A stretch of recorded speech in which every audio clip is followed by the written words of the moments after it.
tapi gambar monitor tak ada gambar saya pula, tak nampak, tak tahu wajah saya okey tak okey ni. Technician tolong tengok ni, gambar saya letih ni sebenarnya. Yang nampak gambar orang lain sebenarnya. Satu hari suntuk saya berada di bumi Melaka, bumi bersejarah, saudara. Bersama-sama dengan saya adalah sahabat saya, iaitu yang bahagia, Datuk Dr. Ibrahim Yahya.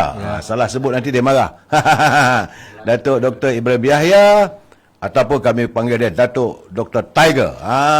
Barulah gambar cantik tapi badan letih lah sikit. Dan juga bersama-sama dengan saya adalah saudara Ustaz Norman. Ustaz Norman ini dia bukan melompat tetapi dia kena pecat. Berhijrah. Setara sebenarnya saya minta maaf kalau kadang-kadang tersasul, suara tak berapa ni, sebab satu hari suntuk saya berada di bumi bertuah Melaka ini. Dan malam ini kita nak wrap up, iaitu bermula tadi kita di Kuala Linggi, kemudian kita pergi ke kawasan bukan apa nama kawasan tu tadi. Tadi di Pantai Kundo. Pantai Kundo. Daripada Pantai Kundo kita pergi ke Paya Rumput. Paya Rumput, daripada Paya Rumput Duyung dan Tabung Naning. 5 kawasan saya melihat rasa-rasanya keyakinan saya tak tahulah, bagi dapatan saya berjumpa dengan penduduk kampung apa semua, ada keikhlasan mereka dan nampak gayanya ada ciri-ciri bahawa Barisan Nasional berada di hadapan. Macam mana pandangan Dr. Ibrahim? Saya seperti mana Datuk Kamal, saya memang dari pagi tadi kita bergerak daripada satu tempat ke satu tempat. Tapi sebagai wartawan kita amat berpuas hati kerana kita sendiri melihat bagaimana proses demokrasi yang bersejarah ini berlaku di Melaka, dan sudah tentulah kita amat berharap ia berjalan dengan baik sehinggalah mendapat keputusan yang boleh menentukan siapakah yang boleh membentuk kerajaan negeri yang stabil demi kemakmuran negara atau negeri Melaka ini. Ya, kalau secara Ramlan, Fakri Sani, Idris Saidi, saya malam tak boleh bagi pencerahan tentang apa berlaku tentang COVID-19, saudara ya. Walaupun kabarnya besar kemungkinan nanti ada yang tidak boleh rentas kawasan dan sebagainya. Tetapi malam ini sebenarnya saya bersiaran daripada UMNO bahagian Bukit Katil. Ini kawasan Bukit Katil ni is a critical area. Critical. Sebentar lagi saya akan pencerahan. Terima kasih saudara Andy Mas. Waalaikumsalam. Datuk Seri Amir Hijaz, terbaik untuk pencerahan lagi. Saudara Awang Zah. Kalau saudara ingin bertanya, saya bersama saya ada panel-panel saya. Mereka boleh menjawab. Baik. Sebagaimana yang saya katakan bahawa ada 2-3 malam dulu pun saya dah bercakap bahawa pengundi akar umbi PAS mereka sudah pun mula melihat untuk kembali bersama-sama dengan UMNO Barisan Nasional. Kerana mereka mempunyai agenda mereka sendiri. Sebab itu sebagaimana saya katakan bahawa cencaluk dengan budu dua perkara yang berbeza. Jadi apa pandangan Ustaz Norman yang juga merupakan bekas pimpinan PAS, serta beliau juga bertemu dengan rakan-rakan lama beliau di sini, pandangan beliau bagaimana culipan-culipan yang beliau perolehi daripada teman-temannya. Silakan Ustaz Norman. Apa yang saya perhatikan dalam PRN Negeri Melaka ini, dari segi grassroots, ahli-ahli di peringkat cawangan, mereka lebih cenderung kepada Ikatan Muafakat Nasional itu sendiri. Dan mereka masih tidak faham kenapa PAS mendaftarkan diri mereka dalam Parti Perikatan Perikatan Nasional dengan meninggalkan Muafakat Nasional. Sedangkan kalaulah tujuan parti politik ini untuk mendapatkan kuasa undi daripada rakyat, maka secara logik akal mereka PAS ini yang terkini kita beritahu ada 849,000 keahlian yang aktif. Sepatutnya mereka bergabung tenaga dengan UMNO yang mempunyai 3.2 juta ahli yang aktif. Barulah ada kekuatan untuk mendapatkan kekuasaan, sama ada di peringkat Malaysia ataupun di peringkat negeri Melaka ini sendiri. Apatah lagi kalau kita lihat kekuatan parti PPBM ini di Melaka, kita lihat kekuatannya tidak ada. sepanjang saya berada dalam tempoh kempen PRN Negeri Melaka ini, kita lihat kekuatan akar umbi PPBM ini saya lihat tidak nampak. Yang nampak kelihatan fight antara parti politik adalah antara Barisan Nasional dengan Pakatan Harapan. Ini berdasarkan pengalaman Ustaz Noman ya. Jadi katanya di Melaka ada culipan yang Ustaz dapatan daripada Ustaz Noman, kedudukannya sekarang ni pengundi-pengundi akar umbi. Saya bercakap soal akar umbi, bukan pimpinan atasan. Akar umbi, apakah mereka bukan hilang keyakinan, tapi saya rasa mereka mahu melihat agar undi UMNO ini dikekalkan dan wakil-wakil penyokong-penyokong dan juga pengundi-pengundi PAS memberi sokongan kepada UMNO. Tak begitu? Saya lihat begitu. Berapa hari Ustaz di sini? Saya sudah ada di sini 4 hari lah. Sebelum tu saya datang on and off lah. Itu je. Cuma saya lihat ini rata-rata dalam bilik gerakan Perikatan Nasional yang agak meriah sedikit ialah di tempat-tempat DUN yang mana wakil mereka ialah calon PAS. Di mana calon-calon daripada parti lain tidak begitu meriah. Oh, Ustaz pergi juga ke sana. Ya, saya lihat. Jadi lama. Jadi saya melihat bahawa ada kemungkinan walaupun mereka dalam Perikatan Nasional, tetapi mereka tidak mahu diri mereka dijadikan hanya sebagai orang kata untuk memberiahkan jentera di bawah. Tetapi PPBM ni duduk di atas walaupun mereka tak ramai gitu je. Jadi saya khawatir mereka ini kalau keluar pun mengundi, mereka akan mengundi calon mereka. Tetapi di tempat-tempat yang bukan wakil daripada parti PAS calon dia, mungkin mereka kalau mereka keluar pun mereka saya rasa saya tak yakin semua. Mungkin adalah yang stronghold itu dia mengundi wakil parti mereka, Perikatan Nasional. Tetapi kalau yang atas pagar dan ahli atas pagar dan orang atas pagar dan bukan ahli yang committed, tadi saya diberitakan ketika sembang-sembang dia kata konsep wala ini pun kita kena lihat arahan atas apa. Bukan wala secara membabi buta dia kata. Itu yang dicetuskan dalam ucapan beberapa aktivis PAS di satu kawasan DUN tadi. Okey. Jadi sebenarnya saudara malam ini kita nak wrap up bahawa sebab semalam saya dah katakan bahawa kedudukan hari ini UMNO Barisan Nasional is ahead. Ada advantage ke depan daripada Pakatan Harapan. Apatah lagi kalau daripada PAS membantu, tentulah peningkatan itu akan meningkat lagi saudara dari segi jumlah undi. So jadi pengalaman Datuk Dr. saya selalu panggil Dr. Tiger saudara. Saya sebenarnya saya tak mandi lagi Saya harap saudara jangan marah sebab mungkin badan saya berbau. Kalau di rumah saudara berbau tu mana kertinya saya tak mandi lagi lah tu. Datuk Tiger pun tak mandi lagi. Ustaz Noman tak tahu lah. Kita the whole day daripada pagi tadi saya bersama dengan teman-teman kita menjelajahi di seluruh negeri Melaka untuk mencari pencerahan sebenarnya. Jadi pandangan ataupun dapatan daripada Datuk Dr. Ibrahim Yahya macam mana? Salah satu perkara yang saya cuba bandingkan antara PRN Melaka ini dengan PRN sebelum ini ataupun PRK yang masa PKP ialah tidak adanya ceramah. Ini merupakan satu perkara yang amat berbeza sekali. Malah setengah pihak menyebut bahawa ketiadaan ceramah ini mengurangkan kemeriahan pemilihan ataupun PRN itu sendiri.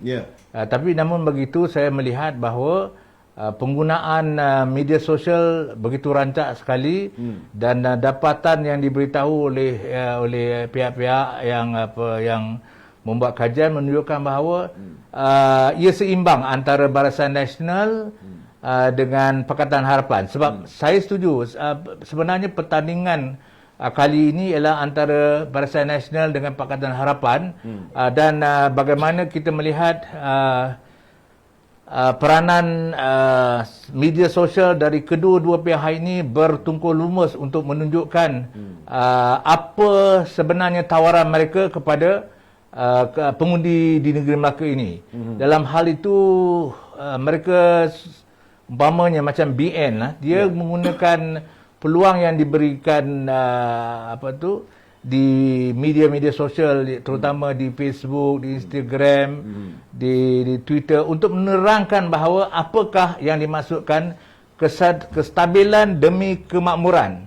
Dalam arti kata lain, mereka berjaya menerangkan jika tidak ada kestabilan, maka dengan itu negara kita ataupun negeri ini tidak akan makmur.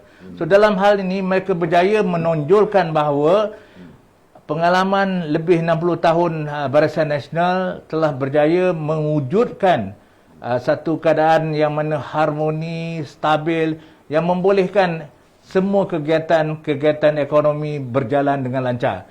Dalam arti kata lain, kalau ada pun pandemik COVID-19 ini, tetapi dengan kekuatan pemerintah, dengan kerajaan yang stabil, dengan tidak ada kekalutan politik, tidak ada ugutan, tidak ada sabotaj, maka kerajaan boleh bergerak dengan baik walaupun ada pandemik COVID-19 ini. Jadi saya melihat bahawa kejayaan kedua-dua pihak untuk menggunakan media sosial sebagai ruang atau medium untuk menyebarkan maklumat dalam apa yang ingin mereka bawa, sebenarnya satu perkara baru sebagai orang yang orang media lah. Dan saya melihat bahawa di pihak Pakatan Harapan juga mereka berusaha menunjukkan bahawa selain daripada apa yang ingin mereka bawa, mereka juga menunjukkan bahawa kelemahan-kelemahan pihak lawan. Tapi bila mereka cuba menonjolkan untuk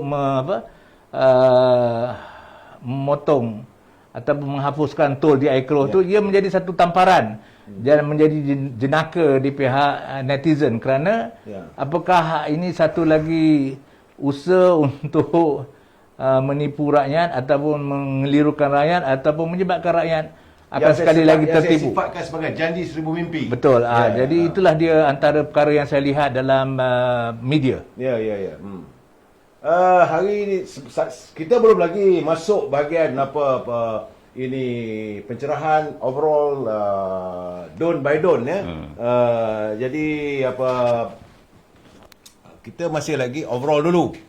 Belum masuk gear lagi sebab saya tengok teman-teman saya tu ada yang hadir. Cuma saudara like and share, jangan lupa saudara. Memanglah saya selalu bersiaran bermula 9.30 malam, tapi hari ini sebab di Melaka kita mulakan jam 9 malam. Menyantuni warga di Melaka, warga Bukit Katil. Bagaimanapun saudara, saya melihat ini dalam keletihannya, saya melihat bahawa apa dapatan saya selama ni, bahawa kedudukan Barisan Nasional di hadapan sekitar 62% itu adalah jelas terbukti, yang sukar untuk disangkal. Baik saudara, saya nak bertanya dengan Ustaz Noman, dapatan beliau apabila kita berada di Dun Sungai Kuala Linggi. Di Dun Kuala Linggi, calonnya adalah Cikgu Rosli, seorang guru. Dan waktu saya berbual-bual dengan calon tadi, Ustaz Noman saya lihat dapat berbual-bual dengan, saya ingat dalam 5-6 orang yang dekat kedai kopi ya. Ramai. Itu orang ramai. Pandangan mereka macam mana terhadap pada Cikgu Rosli itu sendiri? Yang pertama, Cikgu Rosli ni orang tempatan. Dia mengajar hampir 25 tahun di Kuala Linggi itu sendiri. Advantage dari situ. Di situ. Kemudian dia seorang pendidik yang sudah pasti dalam masa 25 tahun ini anak muridnya daripada sekolah rendah, menengah, sekarang ada di universiti. Mereka semua mengenali siapa ini Cikgu Rosli. Sudah pasti ini menjadi satu kelebihan kepada beliau yang lebih rapat bersama dengan masyarakat, sama ada ibu bapa ataupun pelajar itu sendiri. Pertama. Yang kedua, jiwa seorang pendidik ini memang dia rapat di hati masyarakat. Pertama sebab bagaimanapun cikgu itu dia tetap cikgu, walaupun dia di sekolah dia tetap dipanggil cikgu. Dia di pasar dia tetap dipanggil cikgu. Dia sudah pencen juga masih dipanggil dipanggil cikgu, kerana cikgu ini merupakan satu title ataupun satu kedudukan yang kekal kepada seseorang itu. Jadi bila saya berborak dengan mereka yang berada dalam warung tadi, mereka kata mereka amat yakin bahawa Cikgu Rosli akan menang. Apatah lagi apabila saya sebelum itu saya ada merona-merona kawasan itu, memang nampaknya ialah nak kata Perikatan Nasional tu Kuala Linggi ni memang tempat yang di hujung utara Melaka. Maksud dia di situ saya lihat Perikatan Nasional macam seolah-olah tak wujud. Yang nampak ketara fight ialah antara Pakatan Harapan dengan Barisan Nasional.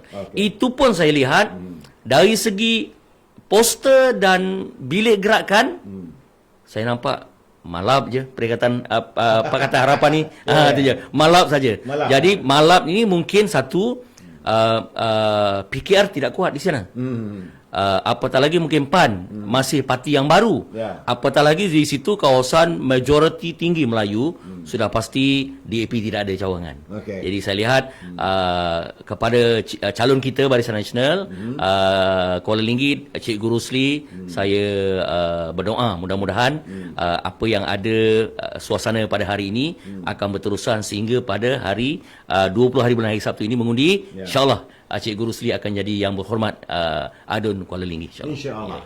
So sebentar sekejap, ini e-commerce saya nampak tu lama sangat tu e-commerce berada di situ tu. Ini e-commerce anak saya tu rasa Al-Azhar dengan dia punya haruman.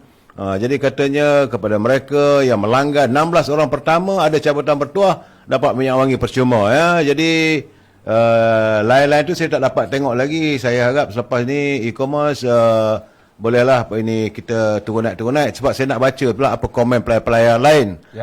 Jadi saya harap ini e-commerce itu boleh diusahakan dulu anak-anak Al-Azhar. Jadi lama sangat kat situ saya tak dapat tengok apa komen player-player. Nanti marah pula player. Saudara Azhar tolong ini cepatkan lagi supaya saya dapat melihat komen, supaya teman-teman boleh like and share. Lama sangat kat situ tak dapat tengok dia punya, sebab dia pin komen tu. Jadi bila you pin komen tu dia memang tak gerak. Jadi kalau dia nak, dia kena unpin komen tu baru boleh. Sila. Tapi yang menarik hari ini, antara calon muda yang ditonjolkan oleh BN ialah Datuk Rais Yassin. Saya mengasakan kita belum masuk lagi, kita masih Kuala Linggi ni. Masih satu persatu supaya pelan. Sebab tu saya minta macam tu. Baru dapat Saudara Fakri, Saudara Biskup Mary. Rafi Nifas, calon UMNO memang bagus, semuanya. Presiden dan pemimpin tertingginya perlu dirombak. Okeylah, tak apalah, nanti kita selesaikan Melaka dululah. Aduh, saya tadi baru sempat dan bertanya khabar tadi, menghubung telefon dengan ini Presiden. Beliau kesian, masih lagi saudara orang mengata dia macam-macam, sedangkan dia masih lagi tak berapa sihat, sakit. Terpulanglah saudara. Tapi Datuk Ibrahim, you melihat tadi di Kuala Linggi, calonnya Cikgu Rosli, saya tengok orangnya tegap, hebat, bergaya, dan saya rasa banyak advantage tu. Boleh Cikgu Datuk Doktor ini bagi ulasan sedikit? Bagi saya Cikgu Rosli ni seorang yang mempunyai hemah yang tinggi. Sebab apa? Bila dia bercakap dengan saya pun, saya sebagai saya sempat temu ramah dia dalam 5 minit. Dia bercakap begitu perlahan. Kan? Begitu perlahan. Tapi ini bukanlah satu kelemahan bagi untuk menjadi wakil rakyat. Tapi ia merupakan satu kelebihan. Sebab apa? Kalau usaha untuk mendapatkan pelbagai maklumat daripada bawahan, dengan keadaannya sebagai seorang cikgu yang bertanya dengan begitu lemah lembut, saya rasa dia akan cepat dapat membantu rakyat untuk mendapat apakah sebenar masalah mereka. So dalam hal ni saya melihat bahawa beliau juga mempunyai idea untuk membawa Kuala Linggi ke satu tahap yang lebih tinggi. Termasuklah dari segi pelancongannya, membantu SME dan juga kawasan-kawasan yang boleh dimajukan, termasuklah di Kuala Sungai Baru Pekan itu sendiri. Jadi saya rasa bahawa idea-idea ini sebenarnya sudah tentulah yang beliau sendiri fikir, sebab beliau adalah pemimpin akar umbi yang saya lihat bergerak cergas, bukan saja di parti politik, tetapi di peringkat surau, masjid, dan juga NGO yang berada di kawasan Kuala Sungai Baru. Saya rasa kualiti ini yang mana yang yang Ustaz Norman sebut tadi, dia sudah ada satu perubahan. Maknanya kalau dulu guru tu adalah salah satu daripada kekuatan UMNO. So mungkin institusi kepresidenan dipengurusi oleh Datuk Seri Dr. Ahmad Zahid Hamidi, dia berusaha untuk memastikan perkataan wali itu winnable, apa tu yang boleh betul-betul menang, yang mempunyai kekuatan mereka sendiri agar dipilih oleh rakyat. So kalau kita tidak ada kriteria wali itu, kemungkinan ia akan menimbulkan masalah di masa akan datang. Omar Yasin dia kata lembah lembut tu ada makna tu. Saya tertarik tadi, ada saudara kiriman daripada Abu Hassan tadi. Laju lah apa semua tu. Nak mengingatkan nama tu. Dia kata bahawa kemerdekaan kita ini bermula daripada negeri Melaka. Kan? Sebenarnya itulah awalnya bagaimana perombongan menuntut kemerdekaan ini. Tadi saya ingat di Tabung Naning tadi tu ada seorang beri pencerahan. Tapi tak apalah, kita akan bercakap ni. Tapi saya tertarik hati bila beliau menyatakan bahawa permulaan kemerdekaan ini bermula dari Melaka. Apakah kembalinya kerajaan Barisan Nasional ini daripada bumi Melaka? InsyaAllah. Baik. Daripada ini Kuala Linggi, tadi saya bergerak ke kawasan Pantai Kundur. Rupanya saudara, Pantai Kundur ni adalah tempat peranginan. Rupanya saya pun tak tahu. Alhamdulillah lah bila berpeluang berjumpa dengan teman-teman, berjumpa interview dengan calon, berjumpa dengan rakyat di kawasan Pantai Kundur itu, memang rupanya kawasan cantik.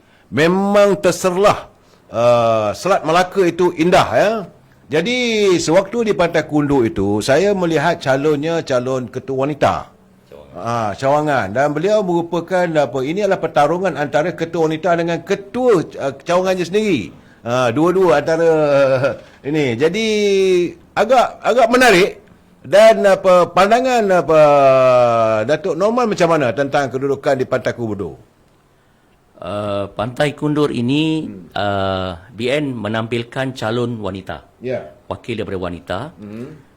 Bukan sekadar seorang wanita, tetapi dia ni merupakan ketua cawangan di situ, di mana wakil rakyat kita yang melompat tu, dia ketua cawangan itu. Bermakna kita lihat di sini bahawa akhirnya parti memberikan suatu kepercayaan kepada wanita kerana loyalty dia kepada perjuangan. Walaupun kita lihat beliau ini ialah wanita. Wanita tetap wanita. Wanita. Nah, saya katakan tadi, saya lihat, saya tengok wajah mata dia tadi. Mata seorang ibu yang sayang dan kasih dan setia pada parti. Betul. Sebab apabila beliau membicarakan tentang kecewanya sebagai ketua cawangan dia, sebagai adun di tempat dia, dan kalau tak silap dia ni juga esko. Melompat meninggalkan parti, menyebabkan kerajaan yang didukung ini jatuh, menyebabkan berlakunya pilihan raya. Memang dia sebagai ketua wanita, ibu, dia rasa hibah. Walaupun dalam keadaan seperti itu, apabila parti memberikan satu tanggungjawab kepada beliau untuk mengambil alih peranan adun yang akan diberikan kepada beliau pada 20 hari bulan ini, dia di atas sebab sifat keibuan dia, sifat kepertanggungjawapan dia, dia sanggup mengalas. Apatah lagi dia akan bertemu dengan bekas ketua cawangan dia sendiri. Itu je. Yang sudah lari kepada parti PKR lah, Parti Harapan ini. Itu je. Saya saudara sila like and share, sebab saya tengok di atas belah kiri tu live-nya jumlah teman-teman yang sempat menonton. Sebelah kanan tu ada komen dan sebagainya. Saya menanti komen daripada anda untuk saya bertanya dengan dua sahabat saya ni yang sama-sama berada di lapangan meninjau kedudukan di Melaka ini. Datuk, saya panggil Datuk Tiger, Doktor ya. Saya minta maaf lah. Kita dah biasa sangat tu. Sila, tak apa. Tak nanti ya, memang you garang sebenarnya. Doktor tu sebab kita orang penat belajar. Jadi bila kita orang penat belajar tu, pensyarah saya Dr. Safa Hashim berkata, nak cari doktor ni dalam 1 juta tu tak ramai dia. Jadi dia kata penat lelah kamu tu patut dihargai. Jadi itu saya bergurau. Doktor tu memang penat. Kalau datuk ni senang sikit kata. Betul. Tapi apapun, apabila sebut di Pantai Kundo, jadi saya tertarik dengan istilah yang kini diperkatakan iaitu katak berprinsip. Jadi saya sebagai wartawan, saya membaca satu pendekatan yang baru yang ingin ditonjolkan oleh Datuk Khalid Samad. Di Parlimen. Pengarah komunikasi yang mengata bahawa kita terima dia orang ni because dia orang ni katak berprinsip. Jadi dalam arti kata lain, di Pantai Kundo itu Datuk Azman tu dianggap sebagai katak berprinsip, itu sebabnya diterima untuk menganggotai amanah yang akan ditentang oleh ketua cawangan itu sendiri. Jadi saya ingin bertanya, lepas ni kita ada katak berprinsip, mungkin lepas ni ada katak berjiwa murni ataupun katak yang alim-alim, katak yang saya tak tahu sebab apa yang digunakan oleh pihak-pihak tertentu menghalalkan sesuatu cara itu ialah dengan memulakan satu istilah yang dapat menyejukkan hati mereka sendiri. Nampak tak? Jadi saya rasa bahawa rakyat janganlah tertipu apabila ada usaha memperkenalkan istilah-istilah seperti katak berprinsip lah, perkara-perkara yang seperti ini, seolah-olah mereka yang melompat itu bukan satu kesalahan. Jadi saya tabik kepada Datuk Azlina Osman yang berusaha keras, saya melihat, untuk memastikan akta lompat ni. Lompat ini mesti disegerakan kerana jika tidak dibuat, kita akan lihat negara kita akan kehilangan satu pendekatan politik yang murni dan harmoni. You bayangkan seseorang ahli politik yang dipilih di peringkat kawasan di bawah parti tertentu melompat ke tempat lain. So apa akan berlaku? Maka kita akan melihat kekalutan, kecelaruan dalam politik di tempat itu. Pengikut-pengikutnya ataupun orang yang mengudinya akan rasa tertipu. Jadi saya harap PRN Melaka ini perlu digunakan oleh pengundi Melaka untuk menghukum kata-kata yang melompat ini agar dapat memberi satu signal ataupun isyarat kepada pihak-pihak yang berlompat pada PRU 15 ini, janganlah berikan tempat pada mereka kerana ia akan merugikan bukan saja pengundi, parti yang mereka wakili dan parti yang mereka akan lompat itu. Bayangkan. Kuat kan punya kempen ya? Tak, saya cukup suka akta berlompat ni. Saya cukup suka sebab apa? Kalau pada saya apa yang utarakan Datuk Azlina Osman tu perlu dibuat segera. Saya lihat gini, dia ada dua perkara. Pertama, katak lompat. Yang kedua, pengkhianatan kepada parti. Sebab katak lompat ini, rakyat memberikan mandat undi kepada dia berdasarkan parti yang dianggotai dia. Tiba-tiba dia melompat. Sokongan individu itu, parti itu, dia melompat. Maksud dia mengkhianati mandat rakyat di tempat dia. Satu. Yang kedua ialah pengkhianatan daripada seseorang itu di dalam partinya pergi ke parti lain. Bayangkanlah kalau orang-orang seperti ini, mandat rakyat dia khianat, mandat parti pun dikhianat, bagaimana dia boleh nak jadi sebagai seorang pemimpin kepada sebuah kerajaan, negeri ataupun negara? Adakah tidak mustahil dia juga akan mengkhianati ketua menteri dia kalau dia berada dalam exco, ataupun dia akan mengkhianati perdana menteri dia kalau dia menjadi barisan kabinet itu sendiri. Jadi sebab itu sifat katak lompat dan sifat pengkhianat kepada parti, tak loyal kepada parti, saya rasa inilah masanya rakyat negeri Melaka untuk menunjukkan satu sikap yang tegas untuk menjadi contoh kepada seluruh rakyat Malaysia, hukum mereka dalam PRN di Melaka ini, supaya pada PRU yang akan datang, PRU 15 yang kita jangkakan pada bila-bila masa, akan menjadi orang kata landmark kepada proses penghukuman kepada katak-katak lompat dan pengkhianat parti ini. Okey, daripada di Pantai Kundo memang tepi laut, rupanya tepi laut banyak katak rupanya. Saya nak cakap tentang keindahan Pantai Kundo, bahawa tempat itu istirahat. Saya melihat terbentang luas laut Selat Melaka, angin bertiup sepoi-sepoi bahasa, dan saya melihat hati seorang ibu yang sayu melihat tanah airnya boleh tergadai nanti kalau tak dikenegai hanya kerana berantakan sama sendiri, perpecahan, apabila adanya pimpinan yang hilang kesetiaan kepada perjuangannya, kan? Jadi kita balik daripada Pantai Kundo, kita pergi bersilat. Ini senap je tadi. Sebab itu tadi Datuk Datuk Dr. Ibrahim cakap tadi tentang istimewanya satu calon di Paya Rumput. Paya Rumput saya, rumput tak ada ya, saya pergi tadi.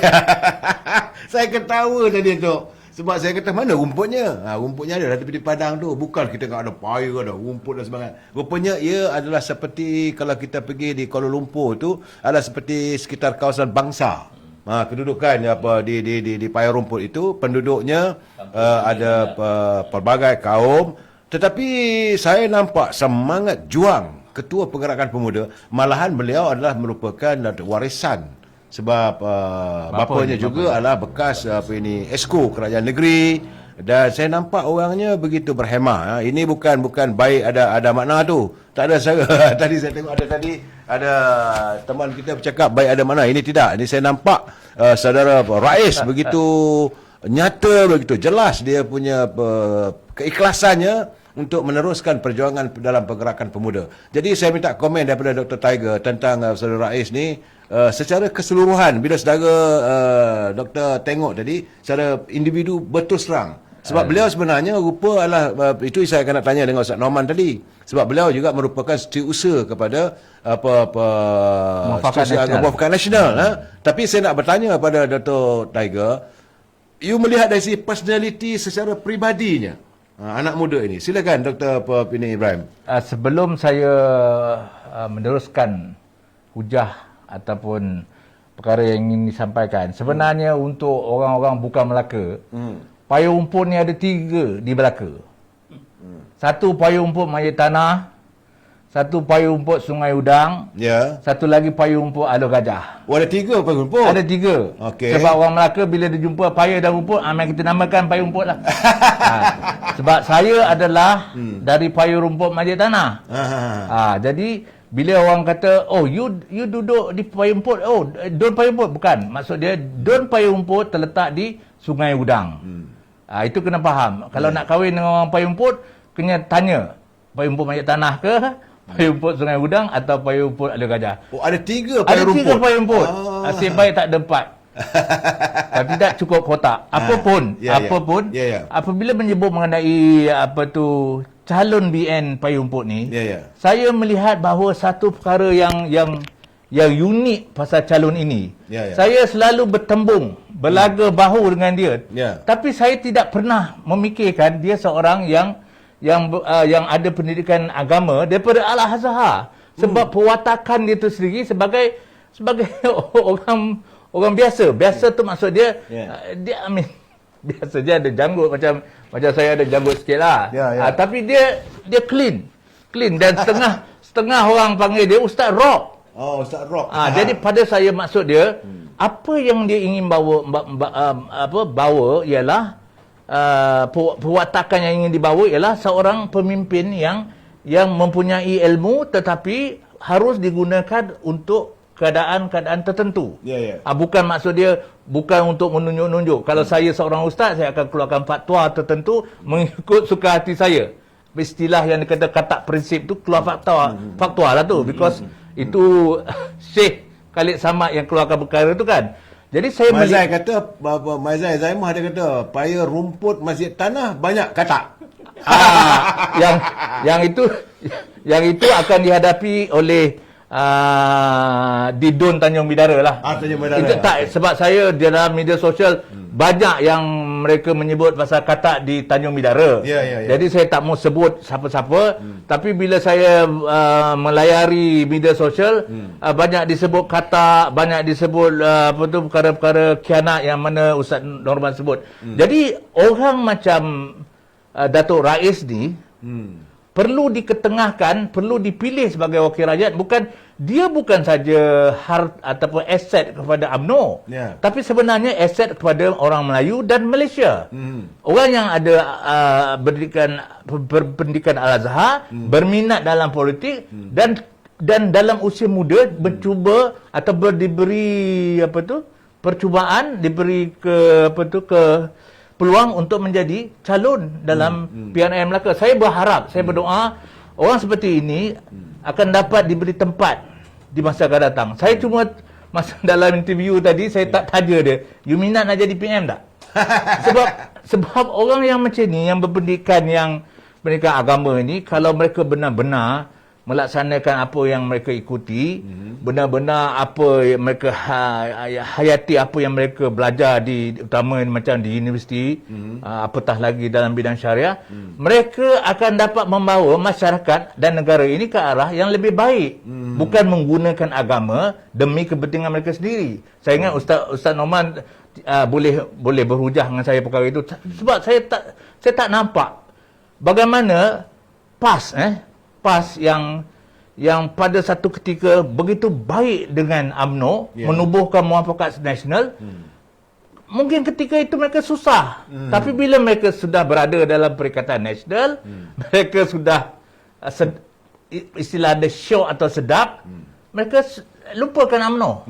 Tapi saya tengok sebagai seorang wartawan, saya melihat bahawa kejahatan Tan Sri Hadi Awang begitu rancak menghentam UMNO, menghentam BN. Jadi saya ingat Ustaz Norman boleh ulaskan perkara itu, tetapi dalam erti kata lain, marilah kita beri peluang kepada calon yang ada pendidikan agama untuk diketengahkan sebagai aset orang Melayu, aset bangsa Malaysia, aset negara ini. Jadi konklusi yang saya lihat daripada pandangan daripada Dato' Dr. Ibrahim, bahawa calon di payar rumput itu adalah merupakan agak winnable. Ini disebut sebagai winnable candidate yang disenangi oleh rakyat, keturunannya pun baik, orangnya pun baik. Saya tengok wajah tenang. Wajah tenang. Pemimpin ni kena tenang, dia kan boleh gelabah macam-macam. Macam abah kau tu, gelabah sana, gelabah sini. Tapi kita tak mau memburukkan orang lain. Saya nak membicarakan tentang selepas kita bertemu dengan beberapa calon tadi itu, kita dapat menyaksikan keadaan mereka, dan saya nak beri pencerahan dalam ruangan saya ini supaya pelai-pelai saya dapat memahami kenapa saya sebab malam besok saya akan membawa overall lagi. Betul, bukan? Tapi malam ini kita nak cerita supaya benda itu masih lagi green dalam kita punya minda kita. Dalam pemikiran kita masih lagi terbayang bagaimana saudara Rais ini seorang anak muda yang begitu berhemah. Saya tengok cara dia berpakaian so simple. Kemudian ada kawan-kawan bertanya kenapa saya lebih suka bersembang di kedai kopi. Saya kata ini pilihan saya tidak mahu ke pejabat beliau. Saya tidak mahu pergi bertandang ke rumah, kerana itu nanti pada saya kadang-kadang ada elemen-elemen falasinya. Saya lebih suka duduk kedai kopi, dapat melihat pandangan daripada rakyat. Tadi kami makan asam pedas. Rupanya asam pedas pun sedap juga tadi. Dapat telur ikan parang tadi. Wow. Tapi Pak Cho ada tu. Pak Cho sebut cerita dongeng mengenai kereta terbang. Belum disebut. Dia nak kita sebut. Saudara, saya malah nak sebut lah saudara Pak Cho. Sebenarnya kalau kereta terbang lah, sebab lepas kereta terbang sahabat dia duduk sebelah dengan dia tu, itu bahagian Hang Tuah Jaya ni, dia kata nak apakan tol dekat Air Jadi benda yang mengarut. Tapi mudah-mudahan lah impian menjadi kenyataan. Dia tak salah, sebab dia sebagai pemimpin mungkin dia memikir thinking around the box. Okey lah begitu, tak ada masalah. Tapi bagi saya untuk saat-saat ini eloklah kita mendasari tentang kehidupan rakyat yang begitu tertekan dengan kesan daripada COVID-19, virus corona menyerang kita, dan hari ini peningkatannya begitu meningkat saudara. Dalam keadaan hari ini juga kabarnya besar kemungkinan rentas sempadan ini, rentas negeri juga akan dikuatkuasa balik. Jadi saya nampak selagi ada abah kau, selagi itulah kita akan terkepung dengan segala macam-macamnya. Kalau dah tak ada tu mungkinlah mudah, sebab beliau menjadi sebagai menteri pengurusi majlis pemulihan negara. Jadi kalau itu cadangannya, Perdana Menteri pun kena ikut. Tapi Datuk Kamal, saya ingin menyebut sedikit pasal abah kau ni. banyak dari pemerhatian saya di netizen, banyak yang mengutarakan kenapa abah kau yang tidak bertanding di PRM Melaka tetapi gambarnya digunakan di seluruh Melaka. Seolah dia Perdana Menteri. Seolah-olah dia akan bertanding. Jadi ada satu poster yang ditulis N29 Pulau Besar. Jadi kita sebagai awam media ni memang kita akan memerhati apa sebenarnya pendekatan yang ingin digunakan oleh Perikatan Nasional hendak menjual calon-calon mereka dengan menggunakan abah. Jika mereka ingin menggunakan abah untuk melakukan calon mereka, adakah ini akan merupakan satu pendekatan yang betul? Kemungkinan kalau mereka yang tidak berapa gemar dengan abah kau, sudah tentulah calon itu sendiri akan ditolak. Jadi saya pun tengah memerhati apakah kerana abah kau ni mempunyai pengalaman yang luas dalam pentadbiran kerajaan sehingga perlu menggunakan gambar-gambarnya di seluruh pelosok negeri, ataupun ingin menonjolkan calon itu kebanyakan muka-muka baru yang mungkin tidak ada sejarah di belakang mereka. Jadi tapi satu persoalan yang selalu ditimbulkan, apakah SPR tidak akan ambil tindakan jika gambar orang yang tidak bertanding diletakkan macam calon. Ada juga gambar-gambar yang diletakkan berdekatan, tetapi ini satu gambar yang seolah-olah macam cuba pergi ke Pekalan Bala ataupun di Tanjung Milara. Saya rasa di seluruh negeri Melaka. Jadi inilah yang saya nak sebut sikit lah. Mungkin Datuk Kamal boleh. Saya melihat keadaan begitulah sebab kekhawatiran saya kerana apabila disebut apakah akan berlaku semula kawalan rentas kawasan, apakah sebab beliau dilantik oleh Perdana Menteri sebagai pengurusi Majlis Pemulihan Negara. Jadi kalau dia kata kena kawal lah. Kalau dia kata tak boleh bergerak lah. Akhirnya apa pun tak jadi. Itu gambarannya. Baik. Dalam keadaan begitu, saudara, saya ingin mendapatkan pandangan daripada Ustaz Norman. Bagaimana pandangan Ustaz Norman terhadap, sebab Ustaz Norman ni orang PAS. Kan? Jadi melihat ciri-ciri yang ada pada saudara Rais Rais Yasin. Ustaz kena ingat silakan Ustaz bagi perjalanan 5 minit. Saya nak keluar sikit Ustaz, sakit perut sekejap ni. Okey. Sebelum tu saya nak suka menyentuh apa yang disebut oleh Datuk Tiger tentang kenapa gambar poster Tan Sri Muhyiddin lebih banyak berbanding gambar calon-calon mereka yang bertanding di setiap DUN. Apa yang saya perhatikan ni. Untuk pengetahuan, ini dari segi pandangan saya lah, apa yang saya lihat. Dalam pilihan raya di Melaka ni, di Semenanjung, sebenarnya lambang Perikatan Nasional dan lambang Pakatan Harapan adalah suatu perkara yang baru di negeri Melaka dalam proses pengundian. Sejak merdeka, mereka tak pernah. Jadi, saya beranggapan bahawa kenapa mereka lebih tunjulkan poster Tan Sri Muhyiddin sebab beliau pernah menjadi Perdana Menteri. Jadi, seolah mau mengaitkan, ini parti Perikatan Nasional ini ialah parti Perdana Menteri. Sedangkan rakyat sudah tahu, beliau merupakan bekas Perdana Menteri dalam masa 17 bulan yang telah gagal. Jadi saya rasa tujuan utama untuk memperkenalkan lambang Perikatan Nasional dalam kertas undi yang tak pernah wujud dalam proses pengundian di negeri Melaka sejak merdeka, ini saya rasa ada backfire dia. Sebab orang juga akan melihat bahawa ini merupakan parti ataupun individu yang gagal menguruskan negara kita dalam masa 17 tahun selepas kerajaan Pakatan Harapan runtuh. Itu je. Begitu juga dari segi lambang parti Harapan. Kali pertama di negeri Melaka dalam proses pengundian sejak merdeka belum pernah wujud simbol ini di kalangan rakyat di pengundi di negeri Melaka. Yang hanya antara lambang itu ialah antara Perikatan Nasional, antara Pakatan Harapan, kemudian antara Barisan Nasional. Rakyat tahu bahawa lambang Barisan Nasional ini sudah wujud sejak tahun 1974. Begitu lama ada dalam pemikiran para rakyat pengundi di negeri Melaka. Sebab itu saya rasa antara kenapa punca saya rasa kenapa pengarah pilihan raya Perikatan Nasional menonjolkan lebih banyak gambar Tan Sri Muhyiddin berbanding dengan gambar calon-calon mereka di Dun Melaka ini. Saya rasa puncinya itu. Sebab rakyat Melaka tak pernah lagi nampak lambang itu dalam proses pengundian di negeri Melaka sejak kita merdeka. Berbanding dengan lambang Barisan Nasional. Okey, kita kembali kepada soalan tadi. Saya lihat Datuk Rais ini satu individu yang perlu ditunjulkan oleh parti UMNO Barisan Nasional. Selain dari perlu diketengahkan. Perlu ditunjulkan, diberikan peranan, apatah lagi dia masih dalam keadaan yang muda, 37 tahun. Kemudian latar belakang dia yang saya rasa menepati apa yang diletakkan ataupun ciri-ciri yang telah ditetapkan oleh Presiden UMNO, wali itu sendiri. Mana winnable, acceptable dan likable. Mana beliau ni saya difahamkan antara keempat-empat calon yang bertanding di Dun Payung Rumput ini, beliau merupakan satu-satunya calon anak tempatan.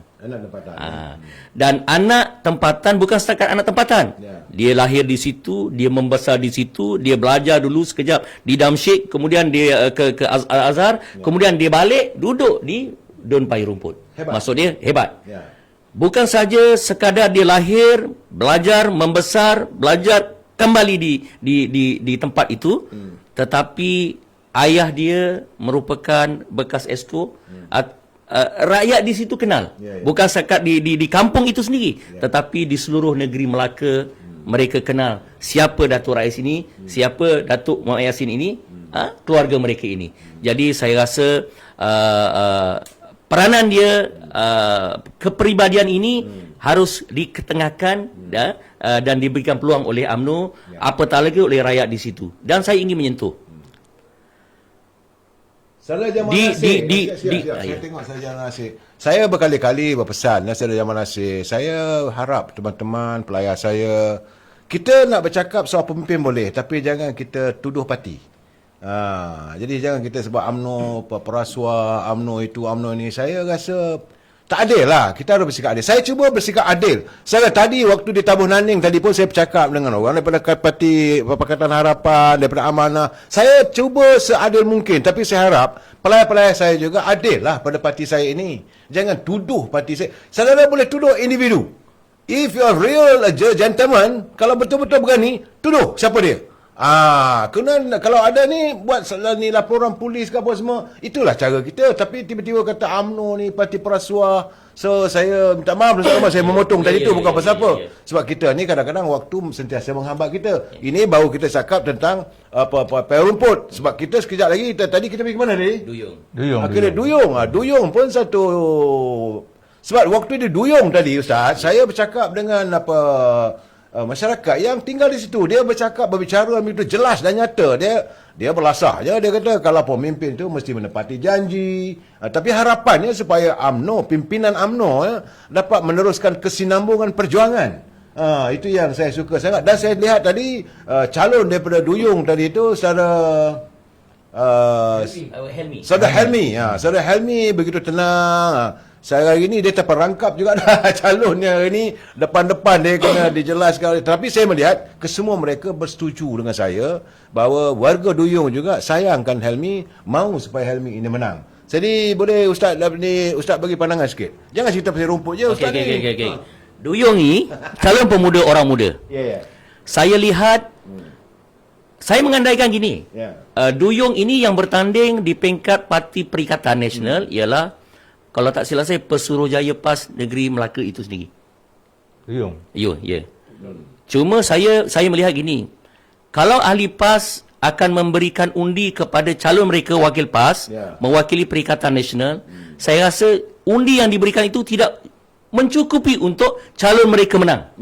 Jadi saya menganggap kalau undi orang PAS diberikan kepada calon mereka atas sifat Perikatan Nasional, sebab yang lain daripada PPPM, daripada gerakan tidak ada menyumbang, maka tetap akan kalah. Jadi saya anggap undi itu akan menjadikan undi rosak. Silap hari bulan Pakatan Harapan yang akan menang. Kalau Pakatan Harapan yang menang, saya takut bahawa kerusi di Duyung kalau dimenangi oleh Pakatan Harapan, dia akan memberikan kekuatan kepada Pakatan Harapan untuk ambil alih di negeri Melaka dominasi DAP akan kembali di Negeri Melaka. Sebab itu jangan rosakkan undi anda. Teman-teman saya dalam PAS, berikan kepada calon Barisan Nasional saudara Helmi ini. Itu yang saya lihat. Sebab kekuatan undi ahli PAS di situ dan parti PPBM apatah lagi gerakan tidak cukup kuat untuk memenangkan calon mereka. Daripada membazir undi, baik beri kepada BN, boleh tough fight dengan Parti Harapan, bagi membolehkan calon daripada orang Malaysia PAS akan ni dia kira nak fight aja, tak ada kerja lain orang PAS ni. sebab dalam pilihan raya, dalam pilihan raya ni kita Ya. nak dapatkan undi majoriti lebih Ya. untuk dapatkan kuasa. Itu je. Ya. Tapi saya dengar lah. Jangan sia-siakan undi kita 5 tahun sekali. Ya. Sebab silap pangkar dapat tarik tu. Saya tak cakap sekarang ya. Bicara saya berbeza sedikit. Macam apa pandangan ni Dato' Dr. tentang kandidat kita di Duyung tadi? Saya rasa beliau adalah seorang pemimpin muda yang perlu diketengahkan seperti mana Datuk Rais agar mereka boleh dibimbing untuk menjadi pemimpin masa akan datang yang sudah tentu mempunyai latar belakang yang berbeza.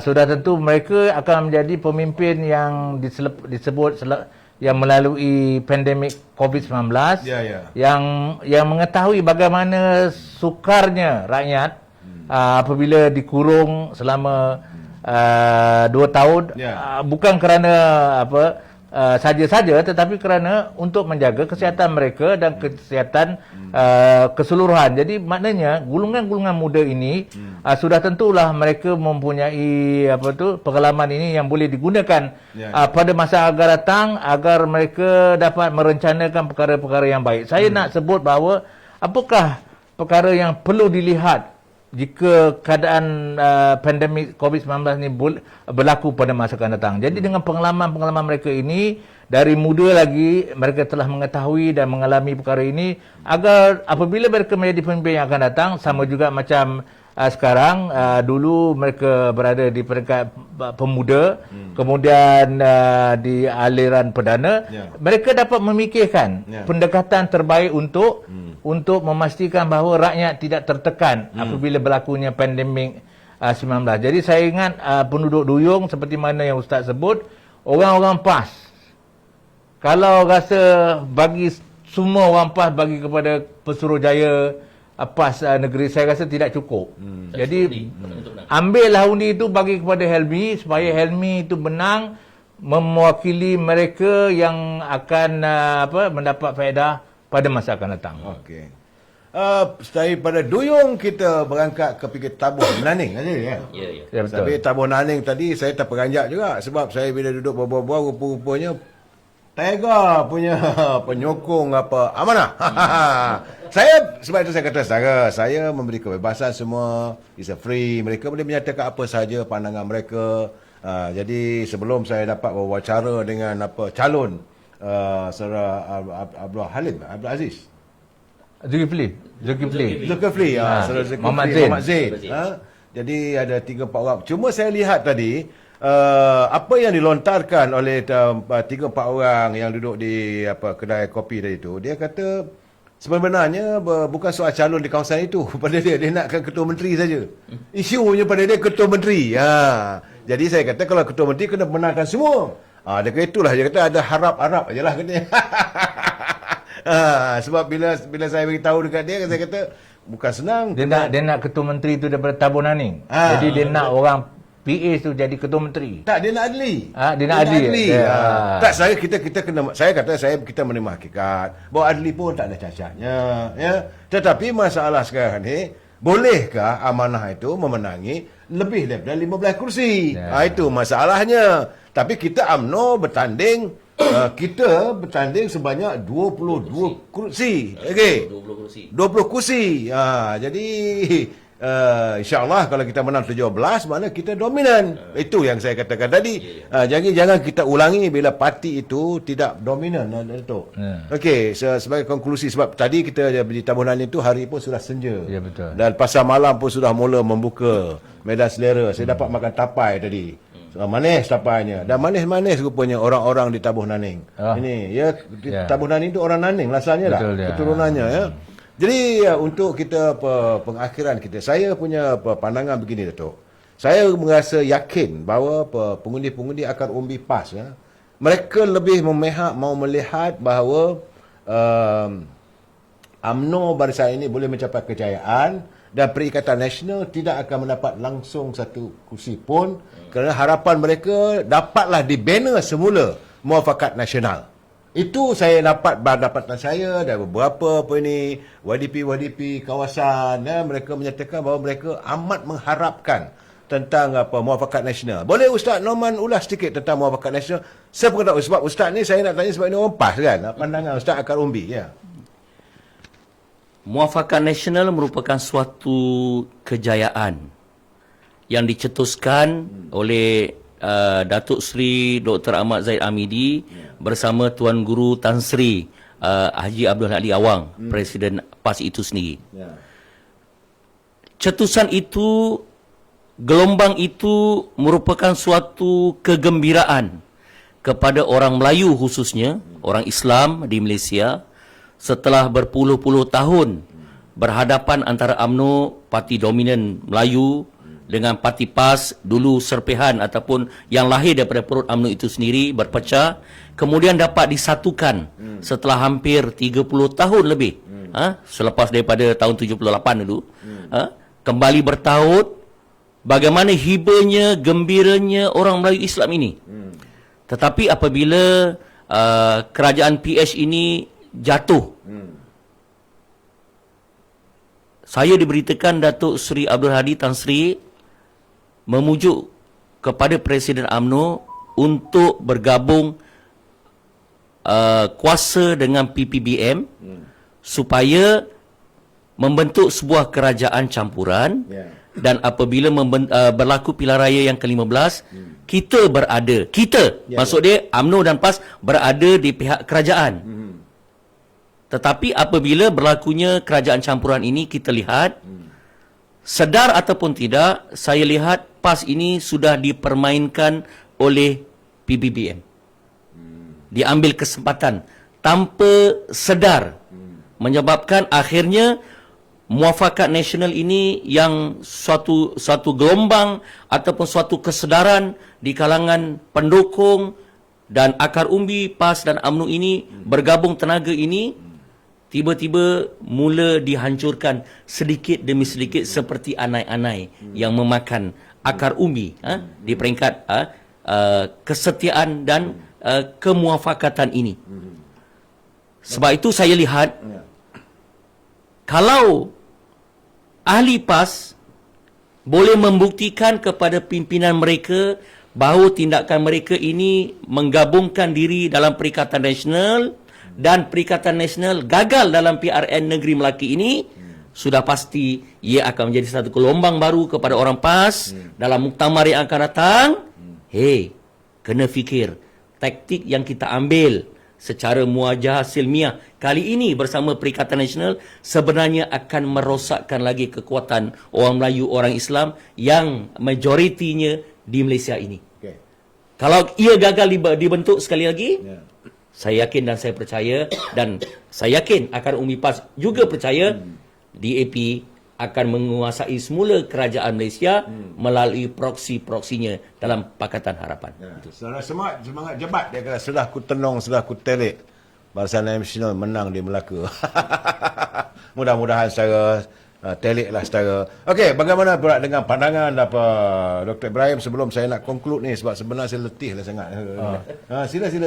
Saya tertarik dengan Zaimah, Bainzah Zaimah ke. Dia sebut, dia kata kalau Adli menjadi Ketua Menteri, Adli ni daripada Amanah kan, dia jadi Ketua Menteri PH.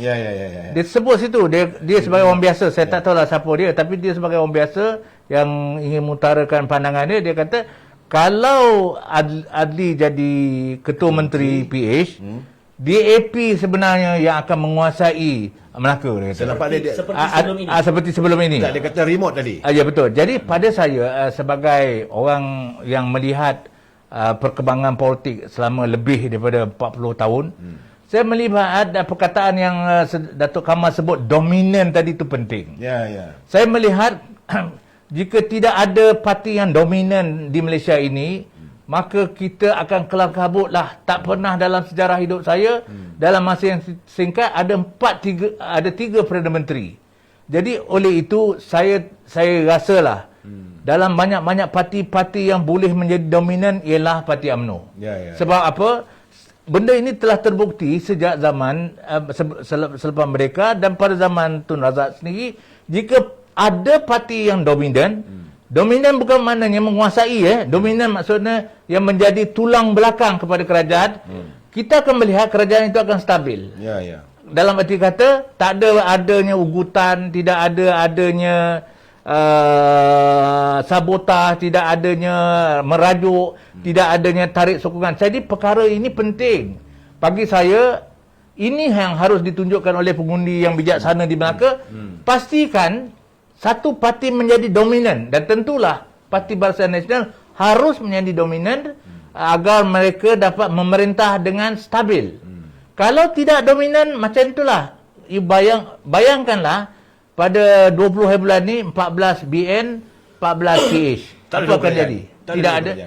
Tidak boleh bentuk kerajaan. Jadi akan berlakulah kekalutan, akan berlakulah kecelaruan, dan orang yang yang miskin akan jadi miskin terus. Dan Datuk lihat tadi, adakah itu akan berlaku ataupun bagaimana? Saya yakin kalau melihat daripada data pengundi awal ni yang memberi kepercayaan banyak kepada BN, kalau ini diterjemahkan di seluruh negeri Melaka, saya yakin bahawa inilah permintaan, inilah kemahuan pengundi Melaka yang bijaksana untuk memastikan BN menjadi parti yang dominan.